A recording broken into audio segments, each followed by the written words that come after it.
দাম্পত্য জীবন কোনো কাগজে তৈরি ফুলের মালা নয়, যা নিয়ে খেলা করার পর শিশুরা ছেড়ে ফেলে দেয়। বরং এটি বিনা সুতোয় এমন এক সুদৃশ্য প্রেমবন্ধন যা আমারও অটুট থাকে। যদি একবার স্বামী স্ত্রী পরস্পরের মাঝে ভালোবাসার বন্ধন গড়ে উঠতে পারে, সুখে দুঃখে একে অপরের প্রতি দুহাত প্রসারিত করে, তবে পৃথিবীটাই যেন সে দম্পতির জন্য জান্নাতে পরিণত হয়। নারী ও পুরুষ অখণ্ড মানব সমাজের দুটি অপরিহার্য অঙ্গ। এ দুটি অঙ্গ একে অপরের পরিপূরক।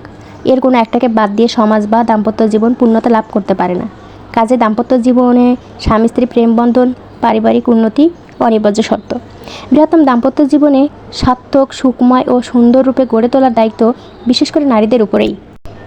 স্বামী স্ত্রী পারপার্শ্বিক সম্পর্ক যদি মধুর ও ভালো হয় এবং একে অপরের সুখে সুখী এবং দুঃখে দুঃখী হয়, তবে এমন দাম্পত্যের সংসারটা কাঙ্ক্ষিত সুখে নেড়ে পরিণত হতে বাধ্য। অন্যথায় দাম্পত্য জীবনটাই হবে দুর্বিষহ। কাজেই স্ত্রী যতই রূপসী, শিক্ষিতা এবং অভিজাত পরিবারের কন্যা হোক না কেন, যতক্ষণ না সে স্বামীর মনকে জয় করতে পারবে, ততক্ষণ পর্যন্ত তার সৌন্দর্য ওই বংশীয় অভিজাত্যের মূল্যহীন। কিছু কিছু স্ত্রীর অসৎ আচরণের কারণে স্বামীর অন্তর থেকে সংসারে মায়া চলে যায়।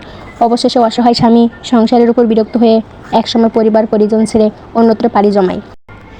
একজন ধৈর্যশীল ও বুদ্ধিমতী রমণী অত্যন্ত বিচক্ষণতার সাথে যাবতীয় পারিবারিক সমস্যা মোকাবেলা করে।